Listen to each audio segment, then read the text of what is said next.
Honey trap ವಿಚಾರವಾಗಿ ಜಿಲ್ಲೆಯ ಸಚಿವರ ಬಗ್ಗೆ ರಾಜ್ಯಾದ್ಯಂತ ಸಾಕಷ್ಟು ಸದ್ದು ಮಾಡ್ತಾ ಇದೆ ಸರ್, ಏನು ಹೇಳ್ತೀರಾ? ನನಗೆ ಅದ್ರ ಬಗ್ಗೆ ಏನೂ ಗೊತ್ತಿಲ್ಲ ಸರ್. ಹನಿ ಟ್ರಾಪ್ ನನಗೆ ಹೆಂಗೆ ಗೊತ್ತಾಗುತ್ತೆ? ಹನಿ ಹುಡುಕಿ ಹೋದರೆ ಟ್ರಾಪ್ ಆಗ್ತಾರೆ ಅಲ್ವಾ? ಅದು ಹೆಂಗೆ ಆಗ್ಬಿಡ್ತಾರೆ ಸುಮ್ಮನೆ ಅದು ಏನೋ ಗೊತ್ತಿಲ್ಲ. ಈ ಟ್ರಾಪ್ ಆಗಬೇಕು ಅಂದ್ರೆ ಹನಿ ಹುಡುಕಿ ಹೋದ್ರೆ ಥರ ಟ್ರಾಪ್ ಆಗೋದು. ನಾನು ಸುಮ್ಮನೆ ಇದ್ರ ಅಂತಕ್ಕೆ ಬಂದು ಯಾರು ಟ್ರಾಪ್ ಮಾಡ್ತಾರೆ? ಹೆಂಗೆ ಮಾಡೋಕ್ಕಾಗುತ್ತೆ? ಅದು ಗೊತ್ತಿಲ್ಲ ನನಗೆ. ಒಟ್ಟಿನಾಗ ಟ್ರಾಪ್ ಆಗ್ತೀವಿ ಅಂತ ಅಂದರೆ ಹನಿ ಹುಡುಕಿ ಹೋದಾಗ ನಾವು ಟ್ರಾಪ್ ಆಗ್ತೀವಿ. ಅಲ್ಲ, 4-5 ಬಾರಿ ಬಂದು ಪ್ರಯತ್ನ ಮಾಡಿದ್ದಾರೆ, ನಾವು ಅದನ್ನ ಅಲರ್ಟ್ ಮಾಡಿದ್ದೀವಿ, ದೂರು ಕೊಡ್ತೀವಿ ಎಲ್ಲ ಹೇಳ್ತಾರೆ. ಕೊಡಲಿ ಸರ್, ಇದು ವ್ಯವಸ್ಥೆಯಲ್ಲಿಲ್ಲ ಅಲ್ವಾ? ಆ ಥರ ಆಗೈತೆ ಅಂತಂದಾಗ ಯಾರು ಬಂದವ್ರೆ ಅವ್ರಿಗೆ ಗೊತ್ತಿರ್ತದೆ, ಯಾರು ಬಂದವ್ರೆ ಅಂತ ಗೊತ್ತಿರ್ತದೆ. ಅವ್ರು ಹೋಗಿ ಕಂಪ್ಲೇಂಟ್ ಮಾಡಲಿ, ಕೇಸ್ ಹಾಕಲಿ, ಅವಾಗ ಎಂಕ್ವೈರಿ ಆಗುತ್ತೆ. ಕಂಪ್ಲೇಂಟ್ ಕೊಡಬೇಕು, ಯಾರು ಮಾಡ್ಯವ್ರೆ ಏನು ಎತ್ತ ಅವ್ರು ಯಾರು ಹಿಂದೆ.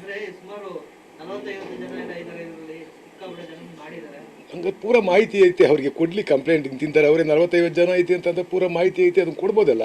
ಕಂಪ್ಲೇಂಟ್ ಕೊಟ್ಟರು ಮುಗಿದೋಯ್ತು, ಎಂಕ್ವೈರಿ ಆಗುತ್ತೆ. ಎಂಕ್ವೈರಿ ಮಾಡಿ ಯಾರು ಅದಕ್ಕೆ ಸಂಬಂಧಪಟ್ಟವ್ರು ಯಾರವರು ಅದಕ್ಕೆ ಕ್ರಮ ಆಗ್ತಕ್ಕಂಥದ್ದು ಆಗಬೇಕು. ಇದು ಆಗಬಾರ್ದು. ಎಲ್ಲೂ ಕೂಡ ಪ್ರಸ್ತಾಪ ಆಗಿದೆ ಸರ್, ಬಿಜೆಪಿ ಅವರು ಪ್ರಸ್ತಾಪ ಮಾಡಿದ್ರೆ ಇಂಪಾರ್ಟೆಂಟ್ಲಿ ಕಾಂಗ್ರೆಸ್ ನಾಯಕರೇ ಚೀಟಿ ಕಳಿಸಿ ಪ್ರಸ್ತಾಪ ಮಾಡಿಸಿದ್ರೆ ಅನ್ನೋ ಆರೋಪ ಇದೆ ಸರ್. ಗೊತ್ತಿಲ್ಲ, ಅವೆಲ್ಲ ಎಂಕ್ವೈರಿ ಆಗಬೇಕು. ಕೊಡಲಿ, ಅದು ಎಂಕ್ವೈರಿ ಆಗಲಿ. ಯಾರು ಚೀಟಿ ಕೊಟ್ಟವ್ರೆ, ಯಾಕೆ ಕೊಟ್ಟರು, ಆ ಚೀಟಿಲಿ ಏನಿತ್ತು, ಚೀಟಿ ಯಾರ ಕೈ ಕೊಟ್ಟವ್ರೆ, ಅವೆಲ್ಲವೂ ಆಗಲಿ, ಎಂಕ್ವೈರಿ ಆಗಬೇಕಲ್ಲ. ಇವೆಲ್ಲ ಗೊತ್ತಿಲ್ಲ, ನಾನು ಹೋಗಿರಲಿಲ್ಲ. ನಾನು ಅದ್ರಾಗೇನು ಅವತ್ತು ನಾನು ಭಾಗವಹಿಸಿರಲಿಲ್ಲ. ನನ್ನದು ಜಾತ್ರೆ ಇತ್ತು, ನನಗೆ ಸೆಷನಲ್ಲಿ ಭಾಗವಹಿಸಿರಲಿಲ್ಲ. ಅದರಿಂದ ಅಲ್ಲಿ ಏನು ಘಟನೆಗಳು ನಡೆದಿದೆ ಅನ್ನೋದ್ರ ಬಗ್ಗೆ ಗೊತ್ತಿಲ್ಲ. ಆ ಥರ ಆಗೈತೆ ಅಂತ ಅಂದಾಗ ಅದನ್ನು ಕೂಡ ಸೇರಿಸಿ ಎಂಕ್ವೈರಿ ಮಾಡಲಿ. ಹನಿ ಟ್ರಾಪ್ ಆಗಿರ್ತಕ್ಕಂಥದ್ದು, ಹನಿ ಟ್ರಾಪ್ ಮಾಡೋಕ್ಕೆ ಬಂದಿರತಕ್ಕಂಥದ್ದು, ಇದು ಅಂತ್ಯ ಆಗಬೇಕು. ಎಲ್ಲರೂ ಹೋಗ್ತಾರೆ, ಕೋರ್ಟಲ್ಲಿ ಹೋಗ್ತಾರೆ, ಸ್ಟೇ ತಗೊಂಬರ್ತಾರೆ. ಏನಕ್ಕೆ ತಗೊಂಬರ್ತಾರೆ, ಯಾಕೆ ತಗೊಂಬರ್ತಾರೆ? ಸುಮ್ಮನೆ ಹೋಗಿ ಕೋರ್ಟಿಗೆ ಹೋಗಿ ಯಾಕೆ ಸ್ಟೇ ತಗೊಂಬರ್ತಾರೆ? ಈಗ ಜಾರಕಿಹೊಳಿ ಆಗುತ್ತೆ ನೋಡಿದೆ ನಾವೆಲ್ಲ. ಡೆಲ್ಲಿಯಿಂದ ಅವ್ರು ಮಾತಾಡಿದ್ರೆ ಫೋನಾಗೆ ಇವರು ಮಾತಾಡೋರು, ರೆಸ್ಪಾನ್ಸ್ ಮಾಡ್ಯವ್ರೆ. ಅವ್ರು ಮಾತಾಡಿದ್ರೆ ಇವ್ರು ಯಾಕೆ ರೆಸ್ಪಾನ್ಸ್ ಮಾಡ್ತಾರೆ? ಅವೆಲ್ಲ ಸುಮ್ಮನೆ ಏನು ಅಂತಲೇ ಗೊತ್ತಾಗಲ್ಲ. ಇವೆಲ್ಲ ಈಚೆಗೆ ಬರಬೇಕು ಅಂದರೆ ಎಂಕ್ವೈರಿ ಆಗಬೇಕು, ಒಂದು ಕಂಪ್ಲೇಂಟ್ ಕೊಡಬೇಕು. ಯಾರಿಗೆ ಹನಿ ಟ್ರಾಪ್ ಮಾಡೋಕ್ಕೆ ಬಂದಿದ್ರು, ಅವ್ರು ಇಂತಿಂಥವ್ರು ಮಾಡೋಕ್ಕೆ ಬಂದಿದ್ರು ಅಂತ ಅವ್ರಿಗೆ ಗೊತ್ತಿರುತ್ತೆ. ಅವ್ರು ಕಂಪ್ಲೇಂಟ್ ಕೊಡಬೇಕು, ಕಂಪ್ಲೇಂಟ್ ಲಾರ್ಜ್ ಮಾಡಬೇಕು. ಇದೆಲ್ಲ ಅಂತ್ಯ ಆಗಬೇಕು. ಅದರಿಂದ ಅಂತ್ಯ ಆಗಬೇಕು ಅಂತಂದರೆ ಅದಕ್ಕೆ ಇರೋ ತನಿಖೆಯಿಂದಲೇ ಅದರ ಅಂತ್ಯ ಆಗಬೇಕಾಗಿರ್ತಕ್ಕಂಥದ್ದು. ಅದರಿಂದ ತನಿಖೆ ಮಾಡಲಿ, ಯಾರಿಗೆ ಸಂಬಂಧಪಟ್ಟವ್ರಿಗೆ ಯಾರಿಗೆ ಈ ರೀತಿಯ ಹನಿ ಟ್ರಾಪ್ ಮಾಡೋಕ್ಕೆ ಬಂದಿದ್ದಾರೆ ಅದ್ರ ಬಗ್ಗೆ ಕಂಪ್ಲೇಂಟ್ ಕೊಟ್ಟು ತನಿಖೆ ಮಾಡಿಸ್ಲಿ.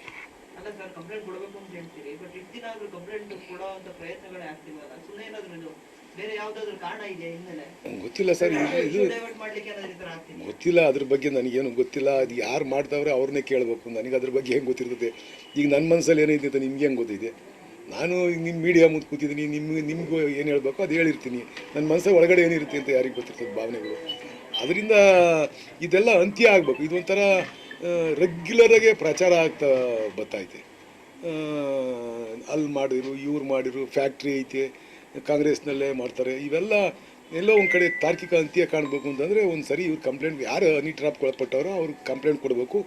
ಇದೊಂದು ತಾರ್ಕಿಕ ಅಂತ್ಯಕ್ಕೆ ಹೋಗ್ಬೇಕು. ಮುನಿರತ್ನ ತಲೆಕೆಟ್ಟೈತೆ ಹೇಳ್ತಾರೆ ಬಿಡಿ. ಅವನ ಮೇಲೆ ಕೇಸ್ ಆಗಿವೆ, ನಿಮಗೂ ಎಲ್ಲ ಗೊತ್ತಲ್ಲ. ಎಷ್ಟು ಹೆಣ್ಮಕ್ಳು ಕೇಸ್ ಕೊಟ್ಟವ್ರೆ, ಏನೇನು ಆಗಿದೆ, ಎಷ್ಟು ದಿನ ಜೈಲಾಗಿದ್ದು ಬಂದಿದ್ರು.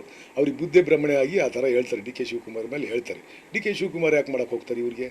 ಇವರೆಲ್ಲ ಪೊಲೀಸ್ ಎಂಕ್ವೈರಿ ಮಾಡ್ಯವ್ರೆ. ಒಂದು ಹೆಣ್ಮಗ ಹೇಳ್ಕೊಂಡೈತೆ ಅಂತಂದರೆ ಆ ಹೆಣ್ಮಗಿಂತ ಇವ್ನು ಚೆನ್ನಾಗಿರೋದೆಲ್ಲ ಗೊತ್ತಿದ್ದಲ್ಲ. ಎಲ್ಲ ಹಿಂದೆಲ್ಲ ಮಾತಾಡಿರೋದು ಅವೆಲ್ಲ ಗೊತ್ತಿರ್ತವೆಲ್ಲ.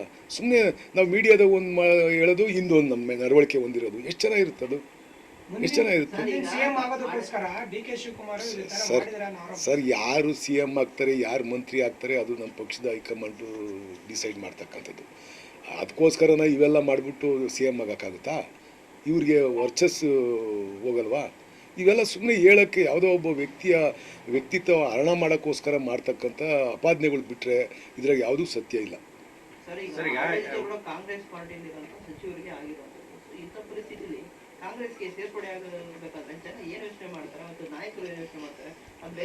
ಅದು ಪಕ್ಷದ ಮುಖಂಡರು ಮಾತನಾಡ್ತಕ್ಕಂಥಕ್ಕಿಂತ ಮೊದಲು ಯೋಚನೆ ಮಾಡಬೇಕಷ್ಟೇ. ಪಕ್ಷದ ಇಮೇಜ್ಗೆ ತೊಂದರೆ ಆಗುತ್ತೆ ಅನ್ನೋದ್ರ ಬಗ್ಗೆ ಅವ್ರಿಗೆ ಅರಿವಿರಬೇಕು.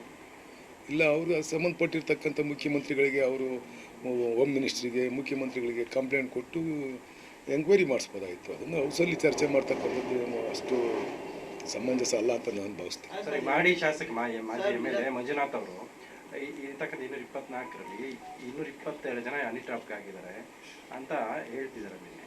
ಸರ್ ಅದನ್ನೇ ಎಂಕ್ವೈರಿ ಮಾಡಲಿ ಅಂತ ಅಲ್ವಾ. ಉಪ್ತಿಂದ ನೀರು ಕುಡಿತಾರೆ, ಯಾರು ಡ್ರಾಪ್ ಆಗಿರೋ ಅವರು ಜೈಲಿಗೆ ಹೋಗ್ತಾರೆ, ಇಲ್ಲ ಅವ್ರ ಮೇಲೆ ಕ್ರಮ ಆಗುತ್ತೆ, ಅವ್ರು ಸಾರ್ವಜನಿಕ ರಂಗದಿಂದ ನಿವೃತ್ತಿ ಆಗಬೇಕಾಗುತ್ತೆ. ಅದು ಎಲ್ಲೈತೆ, ಸ್ಯಾಂಟಿಟಿ ಎಲ್ಲೈತೆ ರಾಜಕಾರಣಿಗಳಿಗೆ? ಹಾಂ, ಎಲ್ಲೈತೆ ಅವ್ರಿಗೆ? ಮಾನ ಇಲ್ಲ, ಮರ್ಯಾದೆ ಇಲ್ಲ, ಗಂಟ್ಗೊಂದು ಗಳಿಗೊಂದು. ಅದೇನು ಜನ ನಮ್ಮ ನೋಡಿ ನಗ್ತಾವ್ರಿ ಆ ವಿಧಾನಸೌಧದಲ್ಲಿ ಆಗ್ತಕ್ಕಂಥದ್ದು. ಹಿಂದೆಲ್ಲ ಆ ಸ್ಪೀಕರ್ಗೆ ಎಷ್ಟು ಗೌರವ ಕೊಡ್ತಿದ್ರು. ಯಡಿಯೂರಪ್ಪ ಇದ್ದಂಥ ಸಂದರ್ಭದಲ್ಲಿ ಯಡಿಯೂರಪ್ಪ ಹಿಂದಿರುಗಿ ನೋಡಿರು ಅಂದರೆ ಇಡೀ ಅವ್ರ ಶಾಸಕರು 82 ಜನ ಇದ್ದರು, 82 ಜನ ಗಪ್ಚುಪ್ಪಾಗಿರೋದು. ವಿಷಯಾಧಾರಿತ ಚರ್ಚೆಗಳು ನಡೆಯವು. ಯಡಿಯೂರಪ್ಪ ಅವರು ವಿರೋಧ ಪಕ್ಷದ ನಾಯಕರಾದಾಗ ನಾನು ನೋಡಿದ್ದೀನಿ. ಈಗ ಅವ್ರನ್ನ ಹಗ್ಗ ಮುಗ್ದರ ಕಳಿಸಿಬಿಟ್ಟಿರ್ತಕ್ಕಂಥ ಗೂಳಿ ಥರ ಆಗೋಗಿ ಅವರಿಗೆ ಬಿ ಜೆ ಪಿಯವರು ಹೌಸಲ್ಲಿ. ಅವ್ರಿಗೆ ಹೇಳರಿಲ್ಲ, ಕೇಳರಿಲ್ಲ, ನಾಯಕತ್ವ ಇಲ್ಲ, ಒಬ್ಬರ ಮೇಲೆ ಒಬ್ಬರಿಗೆ ಕಂಟ್ರೋಲ್ ಇಲ್ಲ. ಹೋಗಿ ಸ್ಪೀಕರ್ ಮೇಲೆ ಎಲ್ಲಿಗೆ ತಗೊಂಡು ಹೋಗ್ತೀವಿ ನಾವು? ಏನು ಸಂದೇಶ ಕೊಡ್ತೀವಿ ಮುಂದಿನ ಪೀಳಿಗೆಗೆ? ನಾವು ಏನು ಸಂದೇಶ ಕೊಡ್ತೀವಿ? ಕಾಂಗ್ರೆಸ್ನವ್ರು ಮಾಡಿದ್ದು ಅವ್ರು ಮಾಡಿದ್ರು, ನಾವು ಮಾಡಿದ್ರು ಅವ್ರು ಮಾಡಿದ್ರು, ಇದೆಲ್ಲ ಅಲ್ಲ. ನಾನು ಹೆಂಗೆ ನಡ್ಕೊತೀನಿ ಅನ್ನೋದು ಮುಖ್ಯ ಆಗಿರ್ತಕ್ಕಂಥದ್ದು. ನಾನು ಸಾರ್ವಜನಿಕ ಜೀವನದಲ್ಲಿ ನಾನು ಕೆಲಸ ಮಾಡ್ತೀನಿ ಅಂತಂದರೆ ನಾನು ಸಾರ್ವಜನಿಕವಾಗಿ ನಾನು ಗೌರವ ಬರೋ ರೀತಿಯಲ್ಲಿ ನಡ್ಕೊಬೇಕು. ಅದನ್ನು ಬಿಟ್ಬಿಟ್ಟು ಹೆಂಗೆಂಗೋ ನಡ್ಕೊಳ್ಳೋದು ಎಷ್ಟು ಔಚಿತ್ಯ ಇರುತ್ತೆ? ಚರ್ಚೆಗಳು ಎಲ್ಲಿ ಹೋಗ್ತವೆ? ನಾನು ನೋಡ್ತಾ ಇದ್ದೀನಿ, 25 ವರ್ಷದಿಂದ ನೋಡ್ತಾ ಇದ್ದೀನಿ ಹೌಸಲ್ಲಿ. ಎಂತೆಂಥ ನಾಯಕರುಗಳನ್ನೆಲ್ಲ ನೋಡಿದ್ದೀನಿ. ಅದೇ ಯಡಿಯೂರಪ್ಪ ಅವ್ರನ್ನ ನೋಡಿದ್ದೀನಿ ವಿರೋಧ ಪಕ್ಷದ ನಾಯಕರಾಗಿ. ಅವರು ಧರಣಿ ಮಾಡೋದೇ ಕಡಿಮೆ ಇತ್ತು. ಏನಾದರೂ ಅವ್ರಿಗೆ ವಿಚಾರ ಸರಿ ಬರಲಿಲ್ಲ ಅಂತಂದರೆ ಅವರು ವಾಕೌಟ್ ಮಾಡಿ ಆಚೆಗೆ ಹೋಗೋರು. ಏನು 2 ನಿಮಿಷಕ್ಕೆ ಒಳಗೆ ಬರೋತ್ತಿದ್ದಾರೆ, ಚರ್ಚೆ ಮಾಡೋರು, ಚರ್ಚೆಲಿ ಭಾಗವಹಿಸೋರು. ಆ ಥರ ನಾಯಕತ್ವ ಬೇಕಾಯ್ತು ಇವತ್ತು. ನನಗೆ ನೋಡ್ತೀನಲ್ಲ, ನಾವು ಸ್ವಲ್ಪ ಕೂತ್ಕೊಂಡು ನೋಡ್ತೀನಲ್ಲ, ಯಾವ್ಯಾವೋ ಬಂದ್ಬಿಟ್ಟವೆ. ಅದ್ರ ಬಗ್ಗೆ ಗೌರವ ಇಲ್ಲ. ಸುಮ್ಮನೆ ಹೊರ ಪ್ರಪಂಚಕ್ಕೆ ಜನಕ್ಕೆ ಅಷ್ಟೊಂದು ಮೂರ್ಖರವ್ರ. ನಾವಲ್ಲಿ ಹೌಸಲ್ಲಿ ಜನಕ್ಕೆ ಏನೋ ಸಂದೇಶ ಕಳಿಸೋದು ಅನ್ನೋ ರೀತಿಲಿ ಮಾತಾಡ್ತೀವಿ. ಅದನ್ನು ನೀವು ಬರಿತೀರಿ ಪತ್ರಿಕೆಯಲ್ಲಿ.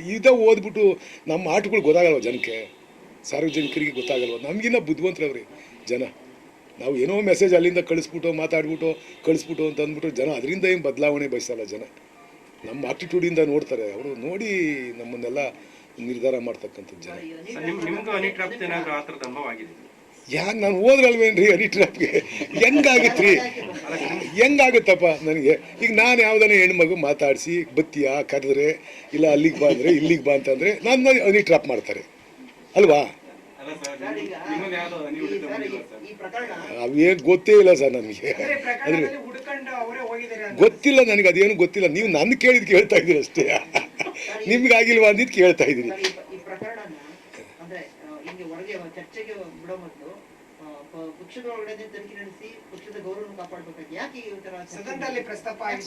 ಯಾರು ಇದ್ರ ಬಗ್ಗೆ ಚರ್ಚೆ ಮಾಡಿರೋ ಅವ್ರನ್ನ ಕೇಳಿ ಸರ್.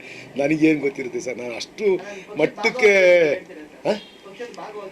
ಸರ್ ಪಕ್ಷದ ಒಂದು ಭಾಗವಾಗಿ, ಪಕ್ಷದ ಒಬ್ಬ ಶಾಸಕನಾಗಿ ಅದನ್ನು ಪಕ್ಷದ ಚೌಕಟ್ಟಿನಲ್ಲೇ ಚರ್ಚೆ ಮಾಡಬೇಕು ಈ ಥರದ ವಿಚಾರಗಳನ್ನೆಲ್ಲ. ಇದು ಆದಿರಂಪ ಬೀದಿರಂಪ ಮಾಡಿದರೆ ನಮ್ಮ ಪಕ್ಷದ ಇಮೇಜ್ ಕಡಿಮೆ ಆಗುತ್ತೆ. ಬಿಟ್ಟರೆ ನಾವಿನ್ನೇನು ಇದರಿಂದ ಸಾಧನೆ ಮಾಡ್ದಂಗೆ ಆಗಲ್ಲ ನನ್ನ ದೃಷ್ಟಿಲಿ ಅಷ್ಟೇ. ಬೇರೆಯವರ ನಾನು ಯಾರನ್ನೇ ಟೀಕೆ ಮಾಡೋಕ್ಕಾಗಲಿ ಇನ್ನೊಂದಕ್ಕೆ ಮಾತಾಡ್ತಾ ಇಲ್ಲ. ನನ್ನ ವೈಯಕ್ತಿಕ ಅಭಿಪ್ರಾಯ ನಾನು ವ್ಯಕ್ತಪಡಿಸ್ತಾ ಇದ್ದೀನಿ ಅಷ್ಟೇ.